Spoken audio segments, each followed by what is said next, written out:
तो कहानी की शुरुआत होती है एक जीनी से जिसका नाम है इब्लीस। इब्लीस अपने साथ साथ अपने ही जैसे जीनिस के बारे में बताता है कि गॉड ने उन जैसे सभी जीनिस को आग से पैदा किया है। सिर्फ यही नहीं, गॉड ने उन्हें बहुत सारी पावर्स भी दी थी जिसकी वजह से सभी जीनिस गरूर में आ गए और गॉड को ये बात बिल्कुल पसंद नहीं और इनको सबक सिखाने के लिए गॉड ने इनके पास एंजल्स को भेजा। एंजल्स और जीनिस के दरमियान में 300 साल तक लड़ाई चलती रही। एंजल्स जीनिस से बहुत ज्यादा पावरफुल थे, इसीलिए काफी टाइम तक उनसे लड़ने के बाद जीनिस को जब लगा कि वो हार मानने वाले हैं तो बहुत सारे जीनिस चिराग में जाकर छुप गए। साफ तो ये था कि जीनिस जंग हार चुके थे। अब गॉड ने बनाया इंसानों को और सभी बचे हुए जीनिस को इंसानों के सामने सर झुकाने को कहा। सभी जीनिस ने तो इंसानों के सामने सर झुका लिया, पर इब्लीस गॉड की बात नहीं माना। उसने इंसानों के सामने सर झुकाने से जब इनकार किया तो गॉड ने उसे हेल में भेज दिया। हेल में जाकर इब्लीस ने गॉड को चैलेंज कर दिया कि जो इंसान आपने बनाए हैं ये हम जीनिस से अच्छे नहीं, उनके अंदर लालच और हवस है और मैं ये साबित कर सकता हूँ। और अगर मैंने ये साबित कर दिया कि मैं ठीक हूँ तो आप मुझे हेल और हेवन दोनों में जाने की इजाजत देंगे। इब्लीस की बात माननी चाहती है और यहीं से शुरू होता है 3 विशेष का वो सिलसिला जो हम सालों से जीनीस की स्टोरीज में सुनते आ रहे हैं कि इंसान चिराग को घिसता है, जीनी बाहर निकलता है, 3 विशेष पूछकर पूरी कर देता है। ज्यादातर लोग तो अपनी लालच और हवस पूरी करने के लिए ही विशेष मांगते हैं और ऐसे में हमारा जीनी इब्लीस ही जीतता है। पर एक दिन एक बच्ची तीनों विशेष किसी और के लिए मांग लेती है और सजा के तौर पर जीनी को 1000 साल के लिए चिराग में कैद कर दिया जाता है। और अगर 1000 साल के अंदर अंदर कोई चिराग को ढूंढ कर घिस देता तो जीनी को उसकी विश भी पूरी करनी पड़ती और चिराग की कैद भी रीस्टार्ट हो जाती। जीनी को इसकी टेंशन नहीं थी, वो बस चाहता था कि किसी भी तरह से, लेकिन एक मर्तबा वो बाहर निकली। जिस लड़की ने उसे हराया था उसे ढूंढकर उससे लालची विशेष करवा कर वो बस अपने आप को साबित करना चाहता है कि इंसान लालची होते हैं। अब फाइनली हम अपनी मेन कैरेक्टर कायोंग को देखते हैं। वो रेस्टोरेंट में अपनी मॉम के साथ बैठी थी जिस मॉम ने कभी उसे पाला नहीं था। बचपन में ही कायोंग को उन्होंने अपनी मॉम के पास छोड़ दिया था और उसे पालने के लिए वो अपनी माँ के पास बहुत सारे पैसे भी भेजती थी। पर कायोंग की ग्रैंड माँ ने कभी उन पैसों को इस्तेमाल नहीं किया और वो सारे पैसे जमीन के नीचे डुबा दिया करती थी। कायोंग की मॉम कायोंग से कहती है, तुम यहाँ पर क्या कर रही हो?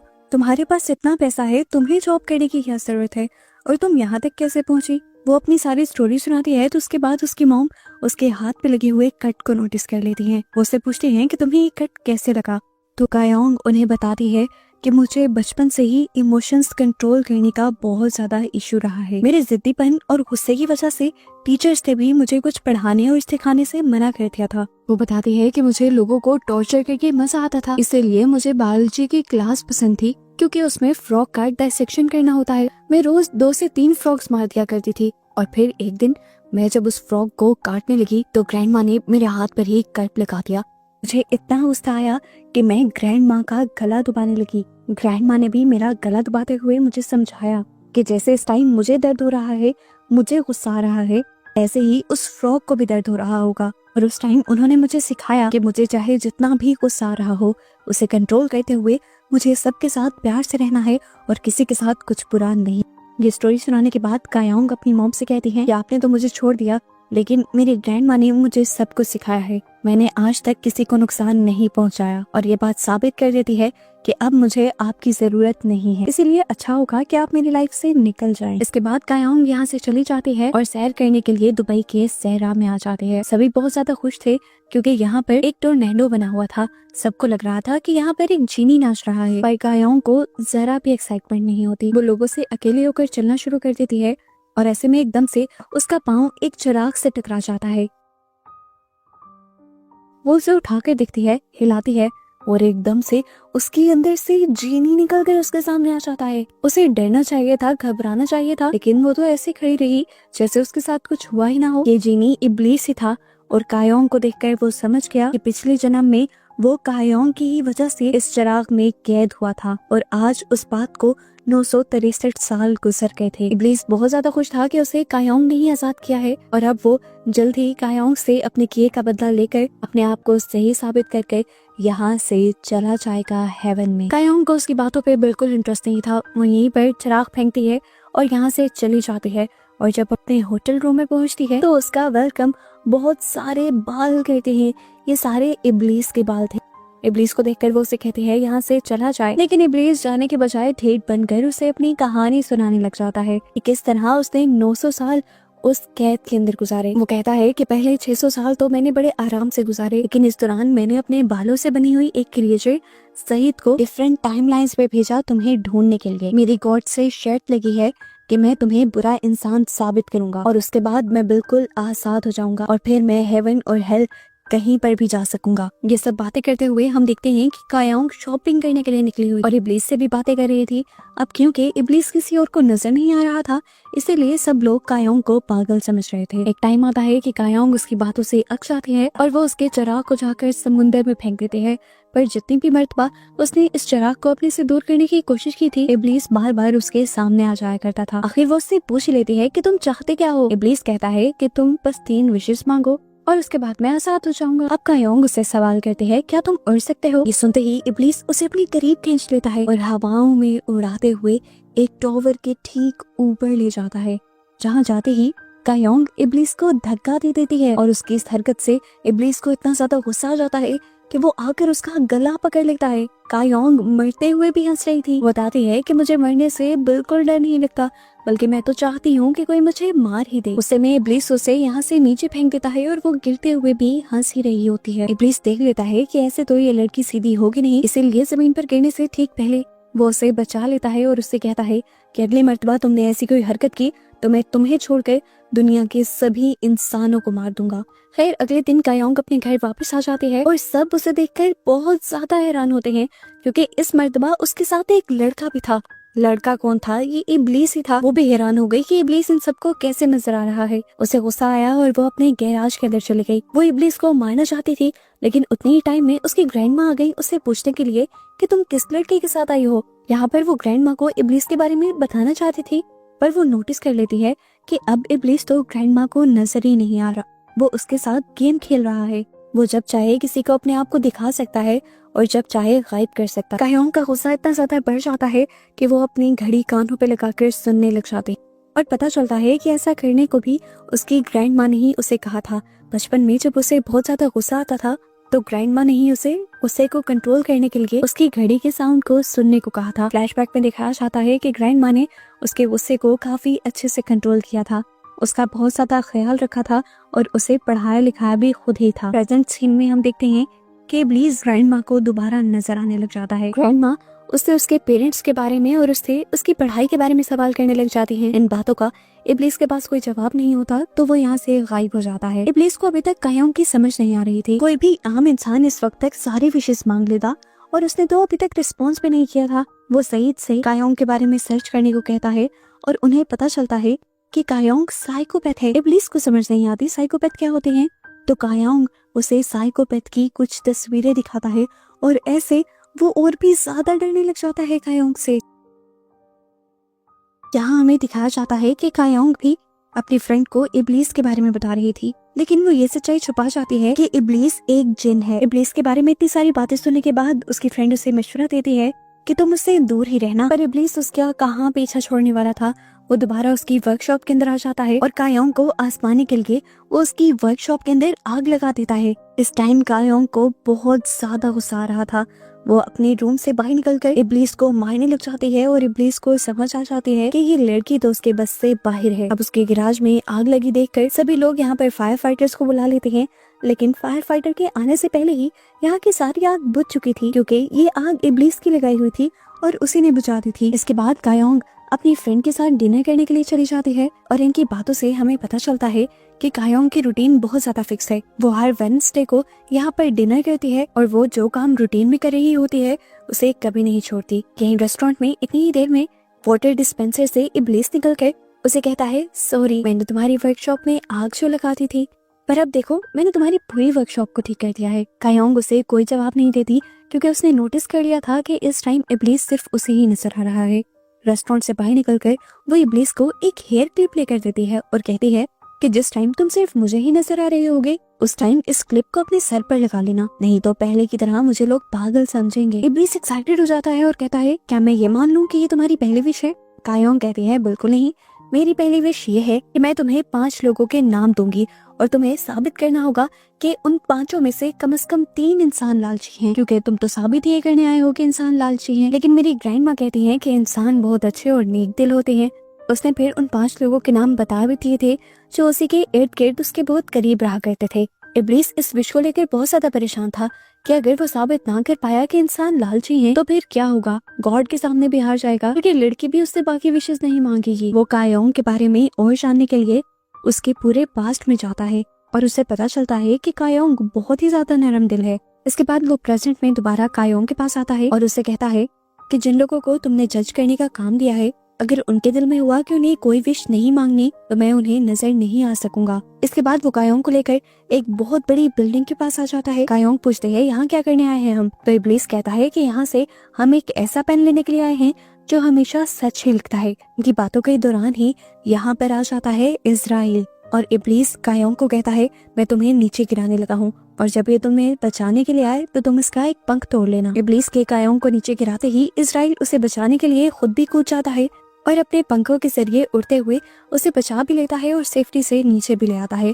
कायोंग उसे बातों में लगाकर उसका एक पंख तोड़ लेती है और यहाँ से चली जाती है, जिसके बाद इब्लीस अब इजराइल के सामने आ जाता है। इजराइल उससे पूछता है, तुम कैसे बचकर आ गए भाई? देख लेना, एक दिन तुम्हारी ये गर्दन भी मैं काट डालूंगा। उसकी बात के जवाब में इब्लीस उसे कुछ नहीं कहता बल्कि उसकी पूरी बिल्डिंग ही तोड़ देता है, जिससे इजराइल को बहुत ज्यादा गुस्सा आ जाता है। दूसरी तरफ अब हम कायोंग को देखते हैं जो इजराइल के पंख को टेस्ट कर रही थी। ये पंख किसी भी चीज को सच करने की ताकत रखता था, इसीलिए वो इस पंख से उन सब लोगों के बारे में लिखती है जिनको वो टेस्ट करवाना चाहती थी कि वो सभी लोग विश मांगना चाहते हैं। कायोंग का ये एक्सपेरिमेंट कामयाब भी हो जाता है। उसने पहली लड़की यांग के बारे में ये लिखा था कि उनके दिल में कोई विश आ जाए। हम देखते हैं कि यांग को सुपरमार्केट में उनकी मैनेजर डांट रही थी और वो जब उनके कहने पर सामान लेने के लिए स्टोर रूम में जाती है तो उसके दिल में भी विश आती है कि काश वो ही यहाँ की मैनेजर होती, और सामान निकालते हुए उसके हाथ में लग जाता है वो लैंप, जिसे घिसने पर जीनी यानी इब्लीस उसके सामने आ जाता है और उससे पूछता है कि तुम्हें क्या चाहिए। यांग फौरन से बोल देती है कि मुझे यहाँ का मैनेजर बनना है। जीनी चुटकी बजाते ही उसकी ये विश पूरी कर देता है और वो यहाँ की मैनेजर बन जाती है और उसके सभी एम्प्लॉयज उसे मैनेजर बना देखकर बहुत ज्यादा हैरान हो जाते हैं। कायोंग भी उसे देखने के लिए मॉल में आती है और कायोंग नोटिस करती है कि मैनेजर बनने के बाद वो सादा सी नरम दिल वाली लड़की अब बहुत ही मगरूर लड़की बन चुकी थी। तभी उसके पास इब्लीस आकर उसे कहता है, देखा ना, कहा था ना कि सभी इंसान मगरूर और लालची होते हैं। ये सुनकर कायोंग उसे कहती है, अभी बाकी ये लोग भी बचे हुए हैं और उम्मीद है मुझे कि सारे लोग ऐसे तो नहीं होंगे। इस टाइम उसके दिमाग में उसकी दोस्त का ख्याल आ रहा था। उसे नहीं लगता था कि वो कोई बुरी इंसान होगी क्योंकि वो बचपन से ही बहुत ज्यादा शरीफ थी। इतने की क्लास के सारे बच्चे उसे बुली करते थे। कायोंग को बिल्कुल अच्छा नहीं लगता था, इसीलिए कायोंग ने एक दिन अपनी दोस्त मिंजी का साथ देने का डिसाइड किया। जो लड़कियां मिंजी को तंग करती थी, कायोंग ने उनके सामने वॉशरूम में जाकर कैरोसिन डाल दिया और लाइटर जलाकर उन्हें धमकी देने लगी कि आइंदा के बाद अगर किसी ने मिंजी को तंग करने की कोशिश की तो वो उन सबको जला देगी। और उस दिन के बाद से वो जबरदस्ती मिंजी को अपना दोस्त बना लेती है ताकि वो उसका ख्याल रख सके। अब दोबारा हम इजराइल को देखते हैं जो बहुत ज्यादा गुस्से में था इब्लीस की हरकत की वजह से। यहाँ पर उसकी असिस्टेंट इरम आ जाती है जो उससे पूछती है कि अब इब्लीस का क्या होगा। तो वो इरम को बताता है कि कायोंग ने उससे काफी अजीब शर्त रखी है, हो सकता है कि वो उसकी शर्त पूरी न कर पाए और हार जाए। इधर इब्लीस कायोंग के बारे में और ज्यादा इन्फॉर्मेशन निकालने लग जाता है और उसे पता चल जाता है कि वो बहुत ही ज्यादा पंचुअल है। महीने के एक दिन वो स्कूबा डाइविंग, एक दिन हाइकिंग, एक दिन स्विमिंग, वो सारे ही काम एक साथ मैनेज करते हैं। वो अपनी वर्कशॉप के साथ साथ एक दूसरी वर्कशॉप में भी काम करती है जहाँ पर वो अपनी और अपनी ग्रैंड माँ के लिए कॉफिन्स बना रही है। इतनी देर में इब्लीस आकर उससे पूछता है कि तुम्हें सबसे ज्यादा डर किस चीज से लगता है। तो वो बताती है कि मुझे सबसे ज्यादा इस चीज से डर लगता है कि मेरी नानी मुझे छोड़कर चली जाएंगी, वो मर जाएंगी और मैं नहीं जानती कि उनके बाद मेरा क्या होगा। मुझे लगता है कि उनके मरते ही मैं भी मर जाऊंगी, इसीलिए मैं ये दूसरा कॉफिन भी बना रही हूँ। जीनी के जहन में आता है कि अगर वो मर गई तो फिर मैं किसकी विशेष पूरी करूंगा, मुझे तो हेल में कैद कर दिया जाएगा। वो तो घबरा गया इसका हल निकालने के लिए वो सोचता है कि वो ग्रैनी की ही उम्र बढ़ा देगा। ग्रैंडमा थके ना, उनको कोई बीमारी ना हो, इसीलिए जीनी उनका सारा काम खुद ही करने लग जाता है। काम खत्म करने के बाद स्टोर में इब्लीस सईद के साथ बैठा हुआ बातें कर रहा था कि योंग बहुत अच्छी है, उसने कभी अपने लिए पूरी जिंदगी में कोई विश नहीं की और वो दूसरों का बहुत ज्यादा ख्याल भी रखती है। वो नहीं जानते थे कि इस टाइम उनकी बातें कायोंग खुद सुन रही है। वो इब्लीस को साथ चलने को कहती है, इब्लीस के साथ शॉपिंग करती है और फिर डिनर करने के लिए आ जाती है, जहाँ पर इब्लीस उससे दोबारा उसकी बाकी विशेष के बारे में पूछता है। इस टाइम कायोंग कुछ नहीं बोलती, बस एक बिल्डिंग की तरफ देखती रहती है। उसे देखते हुए इब्लीस समझ जाता है कि कायोंग क्या करना चाहती है। वो उससे पूछता है कि क्या ये तुम्हारी दूसरी विश है। कायोंग ना में सर हिला देती है, लेकिन इस सब के बावजूद भी इब्लीस उसे इस शर्त पर वहाँ लेकर जाने को तैयार हो जाता है कि तुम मुझे पहले की तरह धक्का मत मार देना। कायोंग के इस मोमेंट को स्पेशल बनाने के लिए वो पूरी शहर की लाइट्स ऑफ करके कायोंग को सितारों का हसीन मंजर भी दिखाता है, जिसमें कायोंग खो सी जाती है और उसे अपनी फ्रेंड की बात याद आती है कि जब भी लड़का सितारों वगैरह की बात करने लगे तो उसे किस कर देना, क्योंकि इसका मतलब होता है कि वो तुमसे प्यार करता है। यही सोचते हुए वो इब्लीस को किस भी कर देती है, लेकिन किस करने के बावजूद भी उसके अंदर कोई फीलिंग पैदा नहीं होती। और अब जब जीनी उसे किस कहता है तब उसे गुस्से के अलावा पहली मर्तबा किसी दूसरी फीलिंग का भी एहसास होता है। इस सब के बाद ये सब लोग घर आ जाते हैं और कायोंग घर आने के बाद उस टॉवर के सीसीटीवीज को हैक करके अपनी और जीनी की किस करने वाली वीडियोस को सेव कर लेती है, ताकि वो बाद में जीनी को ब्लैकमेल कर सके। असल में बात ही थी कि कायोंग ने पूरी जिंदगी में पहली मर्तबा गुस्से के अलावा कोई और इमोशन फील किया था। उसे बहुत अच्छा लग रहा था, इसीलिए वो बार बार जीनी को यानी इब्लीस को किस करना चाह रही थी और इस चक्कर में बेचारा इब्लीस पता नहीं कहाँ कहाँ उससे छुपता फिरता है, यहाँ तक कि उसी के बनाए कॉफिन में भी छुप जाता है। कायोंग जब उसे वहाँ पर भी ढूंढ लेती है तो इब्लीस उसे कहता है कि मैं तुम्हें बार बार किस नहीं कर सकता, रूल्स के खिलाफ है। तुम्हें किस करने के लिए मेरे पास शराब का और बारिश का होना जरूरी है।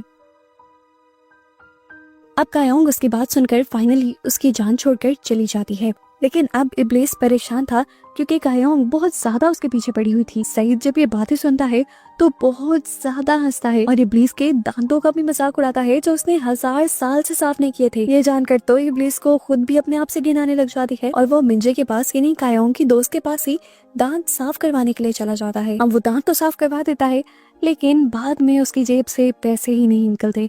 मिंजी तो उसे क्लिनिक से बाहर जाने ही नहीं देती और फिर जब इब्लीस उसके सामने कायोंग का नाम लेता है तो वो उसे पकड़कर कायोंग के पास ही ले आती है और कायोंग को वार्न करती है कि आइंदा कभी इस लड़के से बात मत करना, तुम इसके पास तो बिल्कुल पैसे नहीं है। कायोंग मिंजी को कहती है और उसके बाद मिंजी यहाँ से चली जाती है। इसके बाद हम इब्लीस को ग्रैंड माँ के साथ मार्केट में देखते हैं।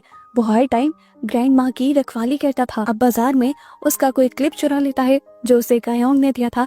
उसे ये क्लिप फौरन ढूंढना था। वो जब चोर का पीछा करता है तो वहीं पर चोर से लड़ने के लिए एक और गैंग आ जाता है। इब्लीस बिल्कुल नहीं डरता, बल्कि अपना हेयर क्लिप उसे वापस लेते हुए उन सभी लोगों के वेपन्स को फ्लैश में बदल देता है। दूसरी तरफ हम देखते हैं कि कायोंग से मिलने के लिए आज इजराइल आया था। वो अपनी सच्चाई कायोंग को बता देता है कि मैं एक एंजल हूँ और मेरी ड्यूटी है कि मुझे इब्लीस का सर काटना है।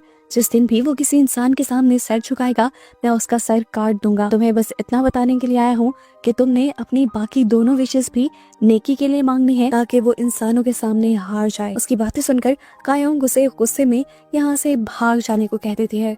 यहाँ दूसरी तरफ हम देखते हैं कि मिंजे इब्लीस को लेकर डिनर पर गई थी। असल में वो इब्लीस को धमकाना चाहती थी कि मेरी दोस्त से दूर रहो, जो भी मेरी दोस्त को नुकसान पहुंचाने की कोशिश करेगा मैं उसका बुरा हाल कर दूंगी। इस टाइम मिंजे बहुत ज्यादा नशे में थी और इब्लीस उसकी बातें सुनकर हंस रहा था। बाहर खड़ी हुई कायोंग को ये सब देखकर काफी अजीब लगता है और वो तो कुछ का कुछ ही सोचने लग जाती है। और जब वो देखती है कि उसकी दोस्त यहीं पर नशे में धुत होकर गिर गई है तो वो अब उसे उठाकर उसके घर भी लेकर जाते हैं। रेस्टोरेंट में पीछे बच जाता है इब्लीस, जिसे यहाँ की मैनेजर पैसे की वजह से पकड़ लेती है। पैसे तो इब्लीस के पास थे नहीं, तो मैनेजर उसे पुलिस में अरेस्ट करवा देती है और यहाँ से भी कायोंग ही उसे रिलीज करवाती है। जेल से बाहर निकलते ही कायोंग उससे सवाल करते हैं कि तुमने इजराइल को कॉल क्यों नहीं की, वो तो तुम्हारा भाई है, वो तुम्हारी मदद करने के लिए आ जाता। तो अब इब्लीस उसे सारा सच बता देता है, अपना पास्ट बता देता है कि किस तरह गॉड ने जीनीस का गुरूर तोड़ने के लिए इन एंजल्स को उनके साथ लड़ने के लिए भेजा था। वो बताता है कि इजराइल मेरा भाई नहीं बल्कि मेरा दुश्मन है। वो कहता है मेरे अपने भाई का तो मुझे बिल्कुल भी नहीं पता वो कहाँ है, वो अपनी ख्वाबों की दुनिया में रहता है, या तो वो इस टाइम कहीं पर बारिश करवा रहा होगा या फिर कहीं पर बाहर का मौसम लाकर फूल खिलवा रहा होगा। ये सुनकर कायोंग उसे फौरन ऑर्डर देती है कि तुम अपने भाई को ढूंढ लो। इब्लीस समझ गया कि वो उसे ऐसा क्यों कह रही थी, क्योंकि उसका भाई बारिश करवाता था और बारिश में कायोंग को उसे किस करनी थी। ये सोचकर ही इब्लीस वहाँ से भाग जाता है, जबकि दूसरी तरफ हमें दोबारा यांग को दिखाया जाता है। मॉल में वो दिखती है कि उसके एम्प्लॉय उसकी बात नहीं सुन रहे, क्योंकि वो अभी अभी उनके ऊपर बॉस बनी थी। उसे दोबारा याद आता है उसी विश के बारे में और वो सोचती है कि काश क्यों ना वो ऐसी विश मांग ले जिससे वो एक पुरानी मैनेजर बन जाए और सारे उसकी बात माने। अब इब्लीस को बुलाकर वो विश मांग लेती है और इब्लीस उसे 20 साल पास्ट में ले जाकर मैनेजर बना देता है। पास्ट में ही अब उसे यांग भी नजर आ जाती है। वो उससे बात करने के लिए बैठता है तो गुस्से से भरी यांग उसे पत्थर मार देती है, क्योंकि ग्रैंडमा ने उसे किसी से भी बात करने से मना किया था। प्रेजेंट में हमने देखा था कि योंग को उस चीज का वीएन आया था जैसे उसने बचपन में इब्लीस को पत्थर मारा था। ये कह लें कि पास्ट में होने वाले इस नए काम ने इस टाइम कायोंग के दिमाग में एक मेमोरी बनाई थी। थोड़ी देर में अब बारिश शुरू हो जाती है और कायोंग फौरन से बहुत सारी अल्कोहल ढूंढकर इब्लीस को ढूंढने के लिए निकल जाती है, क्योंकि अब रूल्स पूरे थे और उसे इब्लीस को किस करनी थी। इब्लीस भी जानता था, इसीलिए वो छुपा रहा और बारिश खत्म होने के बाद उसके सामने आया। इसी टाइम पर हम दुनिया में दोबारा इजराइल को देखते हैं, जो एक हैंडसम इंसान की शक्ल में आया था। सारे उसे देख देख कर बहुत ज्यादा हैरान हो रहे थे, लेकिन सारे फिर उसे अजीब नजरों से देखने लगे, क्योंकि वो यहाँ पर अजीब हरकतें करने लगा था। उसे यहाँ के दरवाजे नहीं खोलने आते थे, चीजें नहीं समझ आ रही थी। दूसरी तरफ हम कायोंग को देखते हैं, जो अपने घर में सफाई कर रही थी, तो उसे वो बुक नजर आ जाती है जिसके ऊपर उसने इजराइल के पंख से कुछ बातें लिखी थी। उसे पता चलता है कि ये बातें तो कोई भी पढ़ सकता है, तो वो अब इब्लीस को बुलाकर पूछती है कि मैं ये बुक कहाँ पर छुपाऊं कि कोई भी इसे देख न सके। इब्लीस उसे ये बुक चिराग में छुपाने का आइडिया देता है, तो कायोंग उसे सवाल करती है कि चिराग में कौन कौन आ जा सकता है। इब्लीस जवाब देता है, इंसान तो नहीं आ सकते, मैं जा सकता हूँ, मेरा असिस्टेंट सईद जा सकता है, इजराइल जा सकता है और उसकी असिस्टेंट इरम भी जा सकती है। वो इब्लीस से पूछती है, फिर मैं कैसे चिराग के अंदर जाऊंगी? उसके ये कहते ही इब्लीस उसे एक चुटकी में ही चिराग के अंदर ले जाता है। वो लोग यहाँ पर उस बुक को छुपाने बैठ जाते हैं और यहाँ असली दुनिया के अंदर चिराग लग जाता है ग्रैंडमा के हाथ, जो उस चिराग को देखकर उठाकर फेंक देती हैं। चिराग के अंदर जलजला आ जाता है और इस तरह इब्लीस योंग के ऊपर गिर जाता है और यहाँ पर एक रोमांटिक मोमेंट बन जाता है। इसी टाइम इन्हें पता चलता है कि बाहर बारिश होने लगी है। आज तो इब्लीस भी कायोंग को किस करना चाहता था, इसीलिए वो फौरन शराब लेने के लिए जाता है। लेकिन इससे पहले कि ये लोग शराब ला पाते, इन्हें ग्रैंडमा के रोने की आवाज आती है। पता चलता है कि उनके एक नेबर मर गए थे और ग्रैंडमा उनके मरने से बहुत ज्यादा परेशान हो गई थी, क्योंकि उन दोनों की उम्र एक जितनी थी और ग्रैंडमा को डर था कि अब वो भी मर जाएंगी। उन्हें अपने मरने से ज्यादा कायोंग की टेंशन थी कि वो उनके मरने के बाद किस तरह हर चीज को मैनेज करेगी। इस सारी सिचुएशन के सामने आते ही कायोंग ने एक बड़ा फैसला कर लिया था अपनी दूसरी विश मांगने का। वो इब्लीस से एक दूसरी विश मांग लेती है कि तुम मेरी नानी को एक जवान लड़की बना दो और उनकी उम्र को बढ़ा दो। लेकिन वो नहीं चाहती थी कि किसी को ये बात पता चले, इसीलिए वो ग्रैंडमा को यहाँ से पहले ले जाना चाहती थी। वो ग्रैंडमा को पैकिंग करने के लिए कह देती है और लंबे ट्रिप का बताती है। ग्रैंडमा भी एक्साइटेड होकर अपनी सारी दोस्तों को ट्रिप के बारे में बता देती हैं। खैर अब रात की रात में सारा मैजिक हो जाता है और सुबह जब ग्रैंडमा उठती हैं तो कायोंग तो उन्हें देखकर शॉक रह गई थी। वो कहते हैं, अरे आप तो जवानी में बहुत ही खूबसूरत थी। ग्रैंडमा कहती है, बस करो, अब ये उम्र है मेरे साथ मजाक करने की। उन्हें तो कोई बात समझ ही नहीं आ रही थी। आगे जाकर जब उन्होंने अपने आप को शीशे में देखा 10 मरतबा तो वो पहचान नहीं पाई अपने आप को। कितनी ही बार वो बेहोश हो गई। कई मरतबा उन्हें ये भी लगा कि ये सब उनका सपना है। बहुत मुश्किल से कायोंग ने उन्हें यकीन दिलवाया कि वो सच में जवान हो गई हैं। ग्रैंडमा से कह रही है, ऐसा कैसे हो सकता है, ये सब पॉसिबल नहीं, और अगर पॉसिबल हो भी गया तो कैसे हुआ? कायोंग कहती है उसे बुक से जिसके अंदर आपने काफी सारी चीजें पढ़ ली थी मेरी। अब ग्रैंडमा को जैसे ही अपनी जवानी पर यकीन आता है तो वो अपनी हरकतें शुरू कर देती हैं। सबसे पहले तो उन्हें अपनी जवानी को एंजॉय करना था, इसीलिए वो खूबसूरत सा तैयार होकर बाजार में टहलने के लिए निकल जाते हैं। और जब कायोंग को ये बात पता चलती है तो वो फौरन उन्हें ढूंढने के लिए निकल जाती है, क्योंकि उसे डर था कि कहीं ग्रैंडमा की सच्चाई यहाँ पर सबको पता न चल जाए। बहुत मुश्किल से कायोंग उन्हें पकड़ कर घर लाती है और बताती है कि मैंने आपके लिए कुछ रूल्स बना दिए हैं, जिसमें से सबसे पहला तो ये कि आपने ज्यादा किसी से बात नहीं करनी, और अगर कोई पूछे कि आप कौन है तो आपको कहना है कि आप मेरी फ्रेंड है और यहाँ पर रहने के लिए आई हैं। इनकी बातों के दौरान इब्लीस उनसे खाना मांग रहा था, उसे बहुत ज्यादा भूख लगी थी, तो कायोंग उससे में उसे डांट कर यहाँ से भगा देती है और वो आकर लेबर बेंच पर बैठ जाता है। थोड़ी देर बाद यहाँ पर एक किसान आकर इन सबको खेत में काम करने के लिए ले जाता है और इब्लीस वहाँ जाकर देखता है कि ये काम तो बहुत ज्यादा आसान है। वो चुटकियों में सारे ही खेत को उतार कर रख देता है, जिसके बाद उन सबको ही मजे का खाना दिया जाता है। इब्लीस हैरान था, इतने आसान काम के लिए इतना सारा खाना मिल गया। हैरानी उसकी तब बढ़ गई जब आकर उसे इस काम के लिए पैसे भी मिले, वो भी इतने ज्यादा। वो तो अब खुशी से पागल हो रहा था। अब सीन कट होकर हमें दिखाया जाता है कायोंग के उस नेबर को जिसके बारे में कायोंग ने जानने की विश की थी। वो रास्ते में था कि तभी उसकी गाड़ी हिरन से टकरा जाती है और हिरन जख्मी हो जाती है। पैनिक होकर वो बाहर निकलता है। उसे समझ नहीं आ रही थी कि वो क्या करे। तभी उसे अपने सामान में से वही लैंप मिल जाता है जिसे वो घिस देता है और यहाँ पर उसके सामने जीनी आ जाता है। उसे देखकर एक मर्तबा तो ये आदमी डर गया था।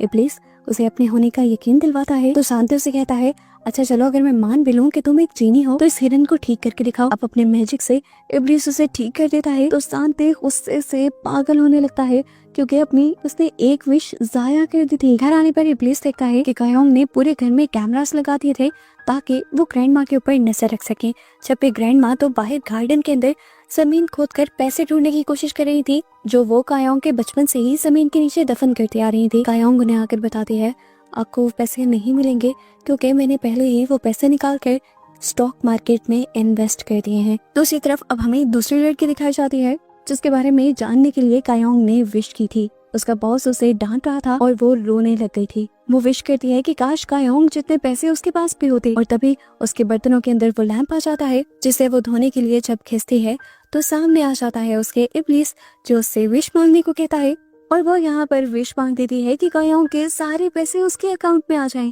जीनी उसकी विश पूरी भी कर देता है और आकर कायोंग को उसकी हकीकत बताता है। कायोंग भी इस टाइम उदास हो गई थी क्योंकि वो एक्सपेक्ट नहीं कर रही थी कि वो लड़की भी ऐसी हो सकती थी। फिर वो यहाँ पर इब्लीस के दिए हुए टाइम ग्लास को हाथ लगाती है ये जानने के लिए कि पिछले जन्म में वो किस तरह से पैदा हुई थी। अपना पिछला रूप देखकर वो अपना वही वाला रूप बनाने लग जाती है और इस टाइम पर यहाँ पर इजराइल आ जाता है।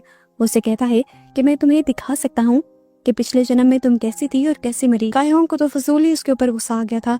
वो यहाँ पर एक टूल उठाकर इतनी जोर से उसके मुंह पर मारती है कि इजराइल को यहाँ से जाना पड़ता है। जबकि दूसरी तरफ अब कायोंग के ही नेबर्स में एक औरत की डेड बॉडी पुलिस को मिली थी। उसकी इन्वेस्टिगेशन स्टार्ट हो जाती है और यहाँ पर सब लोग कायोंग के खिलाफ पुलिस स्टेशन में रिपोर्ट कर देते हैं कि वही है जिसने अपनी ग्रैंड माँ को मार दिया है क्योंकि उसकी ग्रैंड माँ काफी दिन से किसी को दिख भी नहीं रही है और ना ही कोई उनका फोन रिसीव कर रहा है। इससे पहले कि सारे आकर कायोंग को पकड़ लेते, इब्लीस उसे बचाने के लिए उसकी ग्रैंड माँ का रूप लेते हुए अपने सारे दोस्तों को कॉल करके ये यकीन दिलवाता है कि उसकी ग्रैंड माँ बिल्कुल सेफ है। सभी लोग यहाँ से चले जाते हैं और इब्लीस कायोंग का मजाक उड़ाने के लिए आ जाता है और कहता है, तुमने तो ये विश बहुत सोच समझ के मांगी थी ना, फिर क्या हुआ तुम्हारा, फंस गई ना तुम। ये सुनकर गुस्से में कायोंग उसे कहती है, हाँ मुझे एक शैतान से अपने लिए कुछ मांगना ही नहीं चाहिए था। और ये सुनकर इब्लीस भी उदास हो जाता है। यहाँ हम देखते हैं वो लड़की जिसने कायोंग के पैसे अपने अकाउंट में बनवाए थे उसके अकाउंट में सिर्फ 10 मिलियन यॉन आए थे। ये पैसे तो बहुत कम थे, इसीलिए वो दोबारा इब्लीस को बुलाती है और एक और विश मांगती है कि कायोंग की अकाउंट की लिमिट खत्म हो जाए और उसके अकाउंट में जितने भी पैसे हैं वो सारे ही उसके अकाउंट में ट्रांसफर हो जाए। सारे पैसे अपने अकाउंट में आने के बाद वो लड़की बहुत ज्यादा खुश होती है और कायोंग जैसा ही ब्रांडेड हैंडबैग सबसे पहले लेती है। इस टाइम हम देखते हैं कि कायोंग अपने घर पर चिराग के नीचे लिखी हुई अरबिक कोड ट्रांसलेट कर रही थी और इससे उसे पता चलता है कि ये चिराग इब्लीस के कैद होने के बाद बनाया गया है। कायोंग के पास इजराइल आता है और उसे वो उसके पास्ट में ले जाता है ये दिखाने के लिए कि पास्ट में उसकी मौत कैसे हुई थी। पास्ट के सीन में हम इजराइल और इब्लीस को एक सेहरा में बैठा हुआ देखते हैं जिस सेहरा से बहुत से लोग काफी सारे बच्चों को एक गांव से किडनैप करके दूसरे गांव में लेकर जा रहे थे उनसे काम वगैरह करवाने के लिए और रास्ते में ही उन सभी बच्चों के ऊपर काफी सारे भेड़िए हमला कर देते हैं। ये पूरा गैंग अपने आप को बचाने के लिए एक बच्चे को उन भेड़ियों का चारा बना देते हैं और अपना सफर कंटिन्यू कर देते हैं। अब इन्हीं सारे बच्चों के अंदर कायोंग भी थी। चलते चलते जिसका पाँव सेहरा में मौजूद चिराग से टकरा जाता है और वो वहीं पर गिर जाती है। पाँव टकराने की वजह से चिराग के अंदर से इब्लीस निकलकर उसके सामने आता है और वो इब्लीस से पहली विश उस बच्चे को बचाने की मांगती है और साथ ही ये भी कहती है कि उस बच्चे की लाइफ को बहुत ज्यादा बढ़ा दिया जाए। इब्लीस उसकी पहली विश पूरी कर देता है और फिर उससे पूछता है कि तुम्हारी दूसरी विश क्या है। वो बच्ची यानी कायोंग दूसरी विश मांगती है कि हमारे गांव के सारे किडनैप हुए बच्चों को आजाद करके उनके घर पहुंचा दिया जाए। इब्लीस उसकी विश को पूरा करते हुए उसके बाद उस पूरे रास्ते को ही मिटा देता है जहाँ से वो किडनैपर्स उनके गांव में जाया करते थे बच्चों को किडनैप करने के लिए। अब इब्लीस के ऐसा करते ही वो सारे किडनैपर्स रास्ते में ही मारे जाते हैं और अब इसराइल आकर कायोंग को दिखाता है कि उसकी विश की वजह से कितने सारे और लोगों की भी जान चली गई है। बेचारी कायोंग का दिल और भी ज्यादा दुख जाता है और वो कहती है कि ये सब तो मैंने नहीं मांगा था। इसीलिए वो अपनी तीसरी विश ये मांगती है कि उसके इस किए की सजा उसे और इब्लीस दोनों को मिलनी चाहिए। उसकी इस विश की वजह से वो खुद यहाँ पर मर जाती है और इब्लीस को 1000 साल के लिए चिराग में कैद कर दिया जाता है। हम देखते हैं कि बड़ी कायोंग ये सब कुछ देख रही थी। उसने इब्लीस को भी गौर से देखा था। इब्लीस के अंदर कैद में जाने का गुस्सा नहीं था बल्कि किसी चीज का दुख था। वो जानना चाहती थी कि आखिर इब्लीस को उस टाइम पर दुख किस चीज का हुआ था। ये सारा नजारा देखने के बाद अब कायोंग गुस्से में इसराइल को पंच कर देती है और कहते हैं कि उस टाइम मैं वहाँ पर मर रही थी और तुम बैठकर बस नजारे देख रहे थे। प्रेजेंट में अब कायोंग इब्लीस को अपने ऑफिस में बुलाती है और उससे पूछती है क्या तुम्हारी पास्ट में कोई गर्लफ्रेंड रही है। इब्लीस करते हुए कहता है हाँ रही है ना। अब कायोंग उससे पूछते हैं क्या तुमने उससे किस भी की थी। इसकी बात सुनते ही इब्लीस यहाँ से गायब हो जाता है क्योंकि उसे डर था कि कहीं कायोंग उसे इस टाइम पर किस ना कर दे। इधर यंग अपने काम पर लेट पहुंचते हैं तो बॉस उसे जॉब से निकाल देते हैं। दूसरी तरफ वो तीसरा बंदा एक यूट्यूबर जिसके बारे में कायांग को जानना था उसके भी मोबाइल में चिराग बना हुआ आता है। वो नशे में था इसलिए पहले तो उसे यकीन नहीं आया। चिराग पर लिखा हुआ था मेक अ विश और वो नशे में विश भी कर देता है कि मुझे एक ऐसा कंटेंट मिल जाए जिससे मेरा चैनल हिट हो जाए। जिन्हें इसकी विश पूरी करता है और उसे लाइव स्ट्रीम के साथ जंगल में पहुंचा देता है जहाँ चलते हुए उसके पाँव के साथ कोई चीज टकराती है और वो वहाँ से जब मिट्टी हटा कर देखता है तो वहाँ एक डेड बॉडी थी। डेड बॉडी मिलने की देर थी कि ये देखकर बहुत सारे लोग उसकी लाइव स्ट्रीम के साथ जुड़ने लग जाते हैं। ये केस बहुत ज्यादा हाइप पकड़ लेता है, पुलिस भी इन्वॉल्व हो जाती है। अब क्योंकि ये कायोंग के नेबरहुड में था तो सारे कायोंग के नेबर वाले उसके बारे में बात कर रहे थे सिवाय कायोंग के। सबको लगा कि जरूर इस मर्डर के पीछे भी कायोंग ही होगी क्योंकि वो बचपन से ही एक साइकोपैथ थी। और ये सारी बातें सुनकर ग्रैंडमा को बहुत ज्यादा दुख होता है क्योंकि उन्होंने बहुत मेहनत से कायोंग को पाला था लेकिन कोई भी कायोंग को पसंद नहीं करता था। कायोंग भी ग्रैंडमा की उदासी देखकर उदास हो जाती है और इब्लीस फिर उसका मूड ठीक करने के लिए उसे दोबारा टॉवर के ऊपर लेकर जाता है सितारे दिखाने के लिए। लेकिन ठीक उसी टाइम पर सांटे इब्लीस को बुला लेता है अपनी एक और विश पूरी करने के लिए। वो इब्लीस से उसे 20 साल पीछे ले जाने को कहता है। इब्लीस उसे पास्ट में तो ले जाता है लेकिन सांटे उसे गुस्से में कहता है कि मुझे यहाँ पर रात में आना था और तुम मुझे दिन में ले आए। इतनी देर में उन्हें यहाँ से गुजरते हुए कायोंग और उसकी ग्रैंडमा दिख जाती है जिन्हें देखकर ये आदमी हंसने लग जाता है और इब्लीस से कहता है अरे ये साइकोपैथ है। कायोंग के बारे में ऐसा सुनकर इब्लीस को इतना गुस्सा आता है कि वो इसी आदमी की पिटाई करने लग जाता है। खैर रात हो जाती है और हम देखते हैं कि ये आदमी एक औरत का मर्डर करके उसके बालों को कलर कर रहा था। असल में ये वही लड़की है जिसकी डेड बॉडी प्रेजेंट में कैंग को मिली है और सांटे पास्ट में ये कंफर्म करने के लिए आया है कि क्या उसे मर्डर करते हुए और उस डेड बॉडी को दफनाते हुए किसी ने देखा तो नहीं। और ये जानकर सांटे को बहुत खुशी होती है कि उसे उस दिन किसी ने भी नहीं देखा था। अब प्रेजेंट में आने के बाद इब्लीस ये सारी बातें कायोंग को बता देता है कि सांटे पास्ट में सिर्फ ये चेक करने के लिए गया था कि उसके किए हुए मर्डर को किसी ने देखा तो नहीं। कायोंग समझ जाती है कि वो एक सीरियल किलर है और पिछले दिनों ही जिस लड़की का भी उनके नेबरहुड में मर्डर हुआ था उसके पीछे भी सांटे ही था। और वो अपनी तीसरी विश में इब्लीस से ये मांगती है कि तुम सांटे को मर्डर के इल्जाम में फंसा दो। अब क्योंकि कायोंग की ये विश भी उसके अपने लिए नहीं थी तो इस तरह इब्लीस हारने वाला था और कायोंग भी ये बात जानती थी क्योंकि उसे ये बातें इजराइल ने बताई थी। वो इब्लीस से कहती है टेंशन मत लो, मैं तुम्हें भी हारने नहीं दूंगी। ये सुनकर इब्लीस काफी ज्यादा खुश हो जाता है और उसे एक और मर्तबा कायोंग पर बहुत ज्यादा प्यार आता है। सीन कट होकर हमें थोड़ी देर बाद सादी नाम के एक नए कैरेक्टर को दिखाया जाता है। सादी अपनी फैमिली के साथ कुछ अर्सा पहले ही कायोंग के नेबरहुड में शिफ्ट हुआ था। पता नहीं कैसे पर वो इब्लीस के पास आकर रात में उसे ऐसे काले धागे से बांध जाता है जिसको कोई भी खोल नहीं पा रहा था। पर कायोंग आकर बड़ी आसानी से उस धागे को खोल देती है जैसे वो धागा किसी शू का लेस था। नेक्स्ट सीन में हमें पता चलता है कि सादी के घर में रहने वाले उस बच्चे ने सादी से ये काम करवाया था। वो उस धागे की पावर को देखना चाहता था। हमें पता चलता है कि ये बच्चा इब्लीस और उसके चिराग से कहीं ना कहीं तो कनेक्टेड है क्योंकि उसे सारी इब्लीस की स्टोरी पता है और वो इब्लीस के पूरे चिराग का मालिक बनना चाहता है। इसीलिए उसने इब्लीस को कैद करवाया। इधर अब हम कायोंग को देखते हैं, जिसे अपने तीसरे जन्म के कुछ विजन्स आते हैं, जिसमें वो अपने साथ एक बच्चे को भी दिखती है जिसका नाम है खालिद। अब पास्ट के इस विजन से इस धागे का क्या ताल्लुक था वो सोच में पड़ जाती है और जाकर ये धागा अपनी ग्रैंड माँ को बांधती है, लेकिन ग्रैंड माँ तो बड़ी आसानी से उस धागे को खोल लेती है। अब वो ये धागा इब्लीस को बांधती है और ग्रैंड माँ को इस धागे को खोलने को कहती है, पर इब्लीस के हाथ से ये धागा ग्रैंड माँ नहीं खोल पाती और दोबारा कायोंग इस धागे को बहुत ही आसानी से खोल देती है और समझ जाती है कि उसका इस धागे से कोई बहुत ही गहरा ताल्लुक है।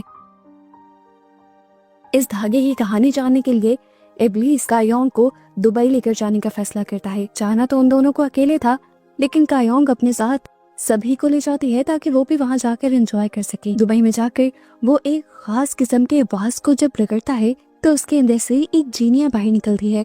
पता चलता है कि ये इब्लीस की एक्स थी। इब्लीस उससे सवाल करता है कि ये जो लड़की मेरे साथ थी, क्या तुम कभी इसकी शक्ल में मेरे करीब आई थी पास्ट में? जीनिया साफ मना कर देती है। तो अब इब्लीस उससे खुले लफ्जों में उस धागे के बारे में पूछ लेता है जो सादी नाम के जिन ने उसे बांधा था। वो बताता है, मुझे भी नहीं समझ आ रही कि उस लड़की का उस धागे से क्या ताल्लुक है। ये धागा अगर मुझे बंधा हो तो इस लड़की के अलावा कोई इस धागे को खोल नहीं पाता। चिनिया को धागे के बारे में तो नहीं पता था, लेकिन सादी नाम के जिन के बारे में पता था, जिसने पास्ट में एक लड़की से शादी की थी और उससे उसका एक इंसानी बेटा भी था जिसका नाम था खालिद, और वो आधे इंसान और आधे जिन होने की वजह से जल्द ही मर गया था। अभी जीनिया उसे किसी बात को लेकर डांट रही थी तो इब्लीस यहाँ पर कंफ्यूज था और उसके कंफ्यूजन को देखकर जीनिया समझ जाती है कि इब्लीस की उस टाइम की यादें मिट चुकी हैं। इब्लीस को भी ये रियलाइज हो गया था कि वो पास्ट की कुछ चीजें भूल रहा है। इब्लीस जब अपने जहन पर बहुत ज्यादा जोर डालता है तो उसे अपने और कायोंग के चिराग में बिताए कुछ पल याद आ जाते हैं। दूसरी तरफ हम इज़राइल को देखते हैं जो इस टाइम इब्लीस के भाई से मिला था। वो इब्लीस के भाई से कहता है कि इब्लीस अपने चिराग से बाहर निकल आया है और याद रखना कि तुम्हें अपना मुंह बंद रखना है। यानी सच में यहाँ पर कुछ तो था जो जानबूझकर इब्लीस से छुपाया जा रहा था। इज़राइल जब ये करके वापस आता है तो उसे उसकी असिस्टेंट इरम से पता चलता है कि इरम ने ही इब्लीस को जीनिया का पता दे दिया था और इस चीज से इज़राइल को इतना ज्यादा गुस्सा आता है कि वो इरम का गला पकड़ते हुए उसकी बोलने की पावर से छीन देता है। दूसरी तरफ दोबारा इब्लीस को गैंग बुलाती है जिसे जॉब से निकलने के बाद अब कोई विश नहीं मांगनी थी। वो अपनी तीसरी विश के तौर पर बस यही मांगती है कि जीनी उसकी मांगी हुई विशेस को और उसको भूल जाए, लेकिन ऐसा पॉसिबल नहीं था। इंसान की तीनों विशेस पूरी करने के बाद जीनी उसकी जिंदगी से हमेशा के लिए गायब हो जाया करता था। सिर्फ जिंदगी से ही नहीं बल्कि उनकी यादों से भी। यही सारी बातें वो जब कायोंग को बता रहा होता है तो कायोंग कहती है, ये तो चीटिंग है, मैं तो तुम्हें हमेशा याद रखूंगी। खैर नेक्स्ट सीन में हम देखते हैं कि कायोंग जब अपने दोस्तों के साथ एंजॉय कर रही थी तो एक दोस्त मजाक मजाक में कायोंग को पहाड़ी से नीचे गिराने की कोशिश करता है और कायोंग गिर जाती है। इससे पहले कि वो गिरकर मर जाती, ठीक वक्त पर इब्लीस आकर उसकी जान बचा लेता है और गुस्से में उसके दोस्त को ले जाकर एक पहाड़ी से मारते हुए उसकी जान ले लेता है। अगले सीन में हम देखते हैं कि इब्लीस फाइनली अपने भाई से मिलने के लिए आया था, जो देखता है कि उसके भाई का बगीचा अब वीरान हो चुका है। इब्लीस इसकी वजह पूछता है तो बताता है कि मैंने एक बुरा काम किया था और ये उसकी सजा मिली है मुझे। वो उसे शादी के बारे में बताता है जो कि एक जीनी था और उसका एक इंसान से इंसानी बेटा भी था जिसका नाम था खालिद। इंसान और जिन होने की वजह से वो हमेशा बीमार रहता था और जल्द ही वो मरने भी वाला था। उसको बचाने के लिए सादी मेरे पास आया और उसने मेरी मदद मांगी। मैंने एक दूसरे बच्चे की जिंदगी लेते हुए खालिद की उम्र इतनी बढ़ा दी कि वो अब कभी मर नहीं सकता, लेकिन क्योंकि मैंने एक मासूम बच्चे की जान ली थी इसीलिए मेरा पूरा बागीचा उजड़ गया है और यहाँ पर बस एक ये बड़ा सा फूल ही बचा है जो खालिद को जाहिर कर रहा है और ये अमर है। दूसरी तरफ हम देखते हैं कि इज़राइल जाकर नानी से मिलता है और उन्हें एक शॉकिंग सच वो ये बता देता है कि नानी बेशक से जवान हो गई हैं, लेकिन उनकी मौत तभी आएगी जब लिखी हुई है। वो नानी को बताता है कि आपके घर के बाहर एक दरख्त लगा है, जिस दिन उसमें पहला फूल आएगा समझ लीजिएगा कि उस दिन आपका आखिरी दिन है। दूसरी तरफ हम कायोंग को देखते हैं जिसने बैंक से अपने सारे पैसे कैश में निकलवा लिए थे। इतनी ही देर में अब उसके पास खालिद आता है, वही बच्चा जो अमर हो चुका है और अब वो इब्लीस के चिराग का मालिक बनना चाहता है ताकि उसकी सारी ख्वाहिशें पूरी हो सके। इस टाइम तक उस चिराग की मालिक कायोंग थी क्योंकि उसने अभी तक अपनी तीसरी विश नहीं मांगी थी। खालिद उसे धमकाता है कि तुम जल्द ही तीसरी विश भी मांग लो, नहीं तो तुम्हारा मैं बहुत बुरा हशर करूंगा। लेकिन कायोंग इस बच्चे की धमकियों से डरने वाली नहीं थी गुस्से में वो उस बच्चे के ऊपर ही हमला करती है, लेकिन देखती है कि उस बच्चे का जख्म कुछ सेकंड्स में ही ठीक हो गया था। इधर हम देखते हैं कि इब्लीस जाकर सादी से मिला था। वो उसे समझा रहा होता है कि तुम अपने बेटे को संभालो। सादी उसे कहता है कि मैं कोशिश तो पूरी करूंगा, लेकिन ये सब मेरे हाथ में नहीं है।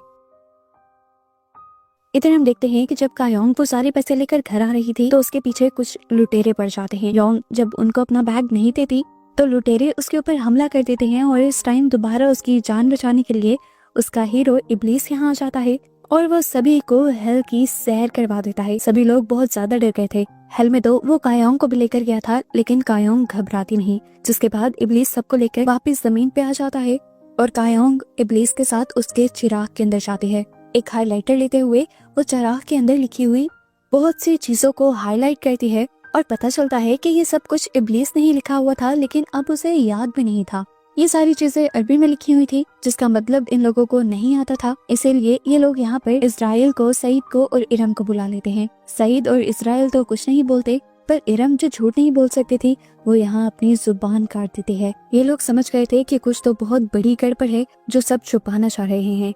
इजराइल भी यहाँ से उड़कर चला जाता है और तभी इब्लीस को भी सांटे अपनी तीसरी और आखिरी विश पूरी करने के लिए बुला लेता है। उसने अपनी आखिरी विश ये मांगी थी कि अभी कुछ दिन पहले जिस लड़की को उसने मारा था वो पास्ट में जाकर उस लड़की को दूसरे तरीके से मारना चाहता है ताकि सारे सबूत वो मिटा सके। इब्लीस की बात आकर कायोंग को बता देता है। कायोंग इब्लीस से कहते हैं कि पास्ट में तुम्हारे साथ मैं भी जाऊंगी। जब उस लड़की को मारने का दिन आता है तो कायोंग सांटे के सामने आ जाती है और उसे मर्डर करने से पहले ही इतना मारती है कि बेचारे का शिकार यानी वो लड़की जिसे उसे मारना था वही उसके चुंगल से भाग जाती है। और आखिर कायोंग और इब्लीस मिलकर सांटे को पुलिस में भी पकड़वा देते हैं और इस तरह उस लड़की की जान बच जाती है। इब्लीस अपने चिराग में वापस आ जाता है और तब उसे पता चलता है कि उसने 20 साल कायोंग के साथ गुजारे थे कायोंग के पिछले जन्म में। ये बात याद करके वो इमोशनल हो जाता है और उसे पता चलता है कि उसने इस रूम में जितनी भी बार हबीबी लिखा है वो कायोंग के लिए ही लिखा है। इसलिए फौरन वो कायोंग के पास आकर उसे किस कर देता है और कहता है कि मैं जल्दी कोशिश करूंगा कि मुझे वो सारी यादें याद आ जाएं जब मैं तुम्हारे साथ था। दूसरी तरफ हमें यूट्यूबर टैंग को दिखाया जाता है जो अपनी वाइफ को जीनी और विश के बारे में बता रहा था। तो उसकी वाइफ उससे कहती है कि तुम क्यों ना एक विश मेरे बाबा के लिए मांग लो जो कैंसर पेशेंट है। कैंग इसके लिए बिल्कुल रेडी नहीं था और ऐसे में उन दोनों के दरमियान में लड़ाई हो जाती है। दूसरी तरफ ग्रैंड माँ मरने से पहले बहुत सारी तैयारियां कर रही थी कि मरने के बाद कायोंग को कम से कम मुश्किल हो। आज वो खुद कायोंग को अपने साथ बाहर भी लेकर जाती हैं। ये लोग काफी सारी पिक्चर्स क्लिक करते हैं जिन्हें देखकर ग्रैंड माँ दोबारा से रोने लग जाती हैं। और अगले दिन हमें दिखाया जाता है कि कायोंग दुबई आ गई थी। वो उन सारी बातों का मतलब जानना चाहती थी जो चिराग के अंदर लिखी हुई थी। इसीलिए वो जीनिया के बॉस को टच करते हुए जीनिया को बुलाने की कोशिश करती है, पर जीनिया यहाँ नहीं आती और इतने में ही कुछ ठग्स कायोंग के पीछे पड़ जाते हैं। वो बेचारी अपनी जान बचाते बचाते एक ऐसी गली में आ जाती है जहाँ से बाहर निकलने का कोई रास्ता ही नहीं था।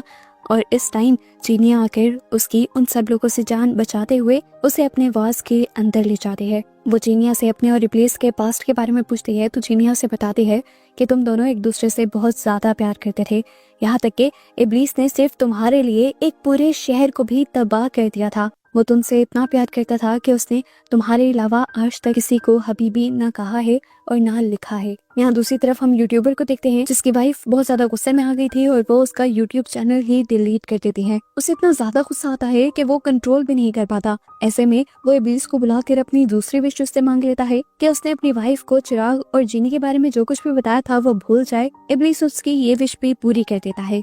इसके बाद नेक्स्ट सीन में हम दोबारा इब्लीस और कायोंग को दुबई में देखते हैं।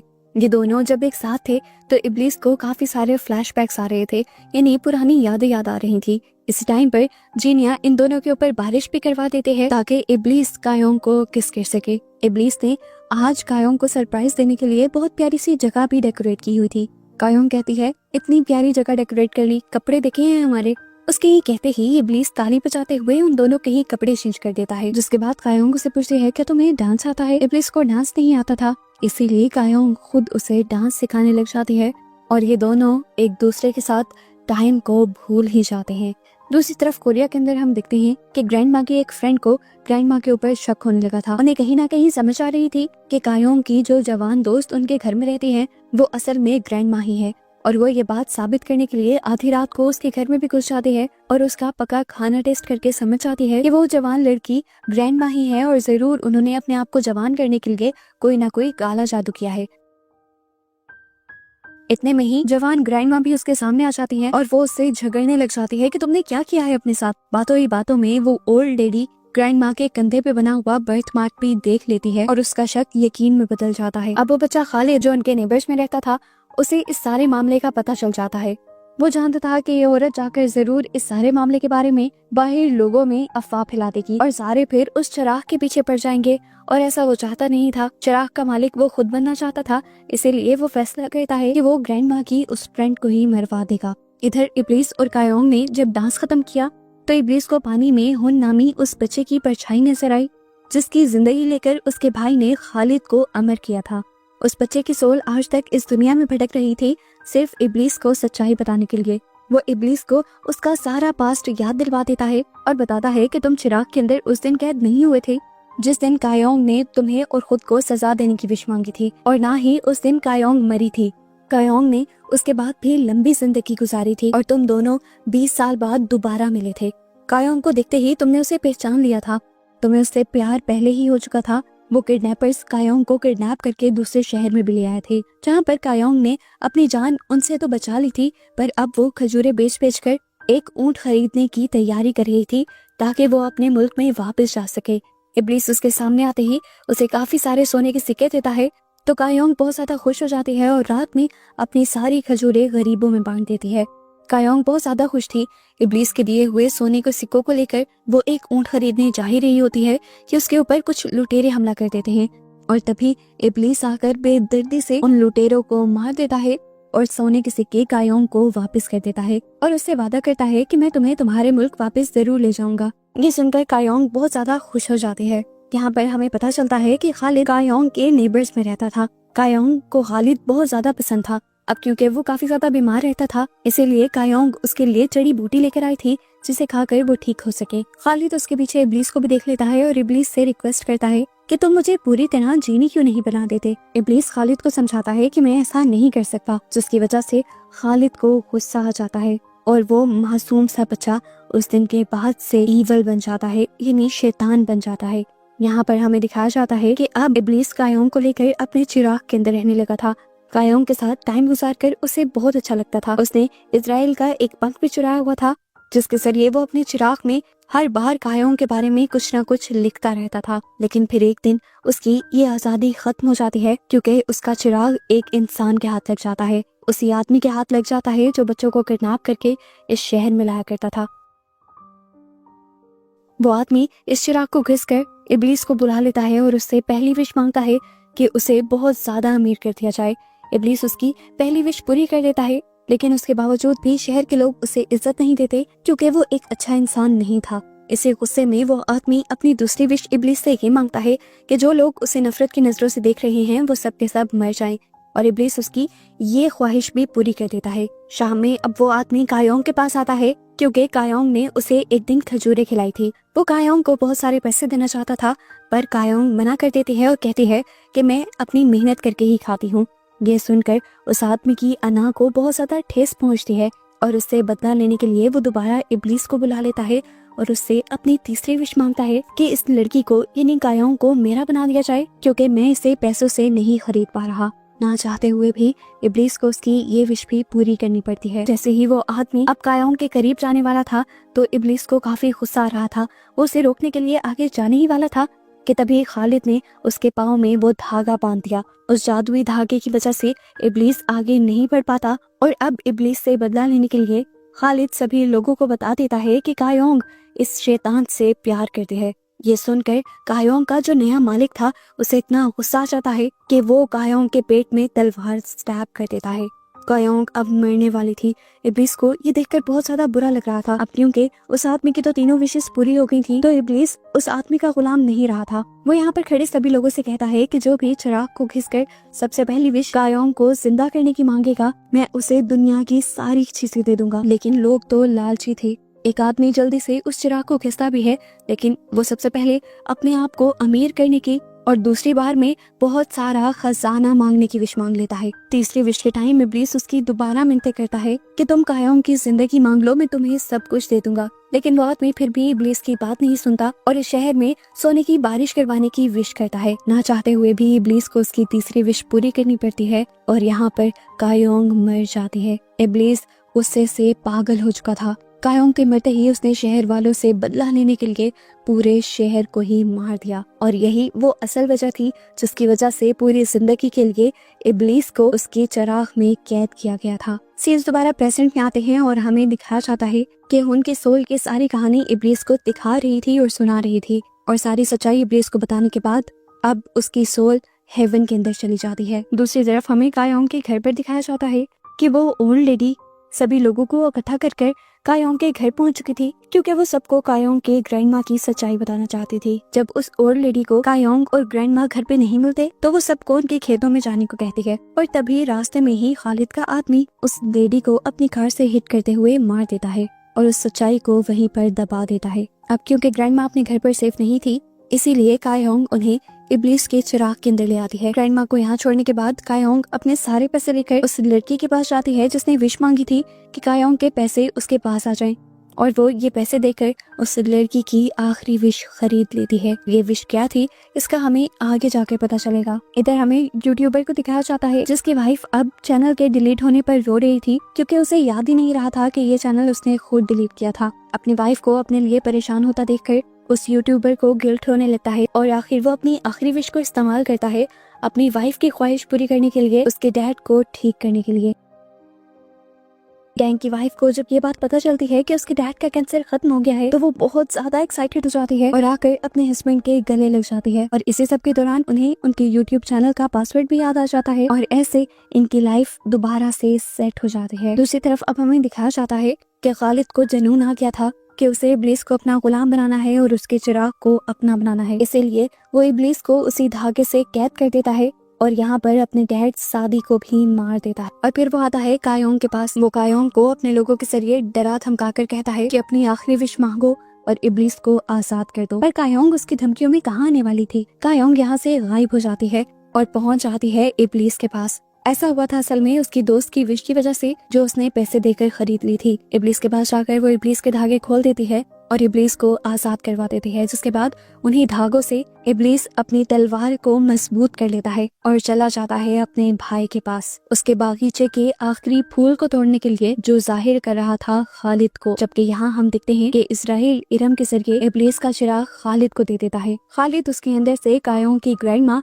और उसके दोस्त मिंजी को बाहर निकाल लेता है और उन दोनों को प्रोटेक्ट करने के लिए इब्लीस का असिस्टेंट अपने आप को शेर में बदलते हुए खालिद के लोगों से लड़ने लग जाता है। ये सब देखकर खालिद को इतना गुस्सा आता है कि वो मिंजी के ऊपर शूट कर देता है और मिंजी को बचाने के लिए ग्रैंडमा उसके सामने आ जाती है। हम देखते हैं कि शेर बने सईद ने अब खालिद के ऊपर हमला कर दिया था पर खालिद उससे लड़ते हुए उसे चकमा देते हुए अपनी एक सिलाई उसकी गर्दन के अंदर स्टैब कर देता है जिसकी वजह से सईद भी मारा जाता है। अब हमें इब्लीस को दिखाया जाता है जो खालिद वाले फूल को तोड़ने के लिए आया था लेकिन यहाँ पर उसे रोकने के लिए इजराइल आ जाता है। इन दोनों के दरमियान में इतनी जबरदस्त लड़ाई होती है लेकिन फिर भी इजराइल जीत नहीं पाता क्योंकि इब्लीस ने इजराइल के पर को काट दिया था। इजराइल नीचे गिर जाता है और मौका पाते ही इब्लीस उस फूल को भी काट देता है। फूल के कटते ही दुनिया के अंदर खालिद एकदम से गायब हो जाता है जो उस टाइम कायोंग का गला दुबा रहा था। खालिद की एक दूसरी लड़की जब कायोंग को मारने के लिए आती है तो इस टाइम इब्लीस एंट्री कर दोबारा कायोंग को बचा लेता है। कायोंग जब बाहर जाती है तो उसे पता चलता है कि उसकी ग्रैंडमा मारी गई थी और ये देखकर वो टूट जाती है। यही तो उसकी जिंदगी का सबसे बड़ा डर था। अपनी ग्रैंडमा के मरने के दुख में वो अकेली बैठी हुई थी कि तभी उसके पास उसकी कलीग आ जाती है जिस कलीग को पैसे देकर कायोंग ने उससे उसकी विश खरीदी थी। इस लड़की को तो सब कुछ भूल चुका था इसीलिए उसे समझ नहीं आ रही थी कि ये पैसे उसके पास से कहां से आए। सोशल मीडिया से उसे पता चलता है कि ये बैग कायोंग का है इसीलिए वो कायोंग को उसके सारे पैसे देने के लिए आ जाती है। कायोंग उसे कुछ नहीं कहती और इन पैसों को जाकर जमीन के नीचे दफन कर देती है। कायोंग को याद आता है कि अभी भी उसकी तीसरी विश पूरी नहीं हुई थी इसीलिए वो चिराग को घिस कर इब्लीस को बुलाने की कोशिश करते लग जाती है लेकिन इब्लीस बार बार उसके बुलाने पर नहीं आता तो वो उसे ढूंढने के लिए दोबारा दुबई चली जाती है। यहाँ पर वो इब्लीस से उसकी आखिरी विश मांग लेती है कि उसे उन सब लोगों के इमोशंस को फील करना है जो पूरी जिंदगी उसके साथ उसके करीब रहे हैं। इब्लीस की आंखों से आंसू निकल आए थे क्योंकि कायोंग की आखिरी विश पूरी करने के बाद वो शायद कायोंग को ना दिख पाता। वो उसे अपने प्यार का यकीन दिलवाते हुए उसकी आखिरी विश को पूरा कर देता है और आखिर कायोंग को सारे अच्छे बुरे इमोशंस फील होने लग जाते हैं। और जब वो अपनी ग्रैंड माँ के इमोशंस को फील करती है तो वो फूट फूट कर रो देती है। जिसके बाद नेक्स्ट सीन में दिखाया जाता है कि इजराइल इब्लीस का गला काट लेता है क्योंकि इब्लीस हार चुका था। वो ये साबित नहीं कर पाया था कि सभी इंसान लालची हैं। कैंग ने भी अपनी आखिरी विश का इस्तेमाल किया था अपने फादर इन लॉ की जान बचाने के लिए, जबकि कायोंग ने तो अपनी तीनों ही विशेस में कोई लालच या हवस की चीज नहीं मांगी थी। ऐसे उसके हारने पर इजराइल उसे मार देता है। यहाँ कायोंग जो सेहरा में बैठी इस टाइम रो रही थी, उसके पास सीरम आती है जो उसे उसकी और इब्लीस की सभी पुरानी यादें लौटा देती है और उसे ये भी बात बताती है कि तुम्हारी इस आखिरी ख्वाहिश ने इब्लीस को हरा दिया है और उसे अब मार दिया गया है। ये जानकर कायोंग और भी जोर जोर से फूटकर रो देती है। वो इतना रोती है कि आखिर उसकी भी मौत हो जाती है। जिसके बाद अब उसकी डेड बॉडी को उसके शहर भेज दिया जाता है। मिंची उसकी मौत की खबर से बहुत ज्यादा टूट चुकी थी। आखिर फिर कायोंग का फ्यूनरल हो जाता है और फ्यूनरल के अगले दिन मिंची जब फ्यूनरल साइट पर पहुंचती है और कायोंग के पॉट को हाथ लगाती है तो उसके अंदर से जीनी निकल आती है और ये जीनी कोई और नहीं बल्कि कायोंग ही थी, जिसे देखकर मिंची बहुत ज्यादा खुश हो गई। उसने अपनी पहली विश ये मांगी कि तुम मेरे साथ हर वेडनेसडे को उसी तरह डिनर करोगी जिस तरह हम पहले किया करते थे। और जब कायोंग उससे उसकी दूसरी विश के बारे में पूछती है तो वो उसे कहती है कि जो बच्चे मेरे क्लिनिक में नहीं पहुंच पाते तुम उन सारे बच्चों को मेरे क्लिनिक में लेकर आओगी। तीसरी विश क्योंकि वो अभी कायोंग से नहीं मांगती तो इसीलिए कायोंग उसी के शहर में रहने लग जाती है। वो अपने पुरानी गैराज में काम करने लग जाती है, लेकिन अब कोई भी उसे ना देख पाता था और ना ही किसी को वो याद थी। अगले दिन दोबारा मिंची और कायोंग मिलते हैं। मिंची आज बहुत ज्यादा सोच कर आई थी अपनी तीसरी विश के बारे में और वो तीसरी विश में मांगती है कि कायोंग को उसका सच्चा प्यार मिल जाए। विश के मांगते ही मिंची कायोंग के बारे में यानी जीनी के बारे में और अपनी विशेस के बारे में भूल जाती है, पर यहाँ असली जादू हो जाता है और कायोंग के सामने आ जाता है इब्लीस और उसे देखकर कायोंग बहुत ज्यादा हैरान हो जाती है। वो कहता है हैरान होने की बात नहीं, अब हम दोनों ने एक साथ ही रहना है और इस दुनिया में रहने के लिए पैसे चाहिए होते हैं और हमें पैसे कमाने होंगे। तो कायोंग अब उसे अपने घर के पीछे वाले गार्डन में लेकर जाती है जहाँ उसने अपने सारे पैसे जमीन के नीचे डुबा दिए थे और इन पैसों को देखकर इब्लीस बहुत ज्यादा एक्साइटेड हो जाता है। नेक्स्ट सीन में हम देखते हैं कि इब्लीस इजराइल को हाई कहने गया था अपनी तरफ से, तो वो इजराइल को चिढ़ा रहा था कि मैं आज भी जिंदा हूँ, लेकिन यहाँ पर इजराइल उसे सच्चाई बताता है कि तुम जिंदा अपनी वजह से नहीं हो बल्कि ग्रैंड माँ की वजह से हो। जब वो मरी तो इजराइल ने बहुत कोशिश की कि वो हेवन के अंदर चली जाए, लेकिन उन्होंने जिद कर ली कि जब तक तुम लोग इब्लीस को जिंदा नहीं करोगे मैं हेवन में नहीं जाऊंगी। और उन्हीं की ख्वाहिश की वजह से आज इब्लीस और कायोंग दोनों साथ थे। इस एपिसोड के लास्ट सीन में हम कायोंग और इब्लीस को सेहरा में डांस करते हुए देखते हैं। एकदम से दोनों की बॉडी चमकती है और पता चलता है कि दोनों के ही मालिक ने उनको याद किया था और अब वो अपने मालिकों की विशेस पूरी करने के लिए जा रहे थे। और बस यही सब दिखाते हुए ये सीजन यहाँ पर खत्म हो जाता है।